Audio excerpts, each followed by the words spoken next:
censorship is good. The reason I say censorship is good is because, well, the way I can put it best is the two Ronnies had more words for breasts than the Eskimos have words for snow. And now we have 3 at best. You know, it's kind of, I feel that there is an art to navigating censorship, and we're losing it because now we can do anything we want. Television is, you'd see things on TV. It used to be that if you wanted to see something a little bit risky, you go to the cinema. But there's no need for that now because television is doing everything, you know, and is far more extreme than the cinema is at the moment. So it's just a kind of question of, like Seinfeld is a very good example. Seinfeld is a show where the art of it is how they navigated the studio censorship. The famous, I don't know how many people are aware of it, but there's a famous episode of Seinfeld called The Contest, where they all see how long they can go without masturbating.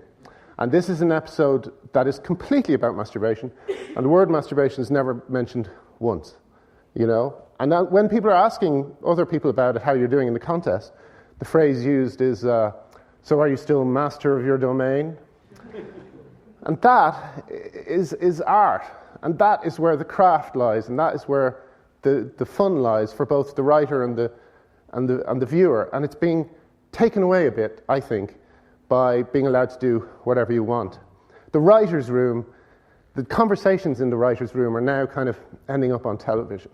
And it used to be that like Friends, for instance, had a thing, I think they called them pullbacks, where most writers' rooms, really all you do every day is just try and shock each other. And you say something that's the worst thing you can possibly say in order to get a laugh. These days, that conversation is just ending up on screen without any change whatsoever. Friends used to do it, the Friends writers used to do it, and apparently they had things, they called it a pullback, when they would say after they'd stopped laughing, how can we get that on the show? There's also this self-censorship, which is cutting.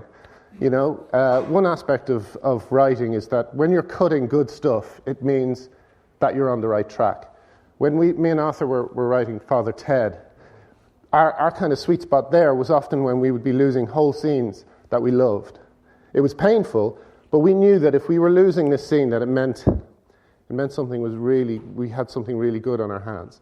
You know, the phrase is kill your darlings, but it's kind of not as painful as you would think it would be, because really you're watching the script become a much more polished and, you know, wonderful thing, you know. I have Ash Atala, who's my producer on the IT crowd.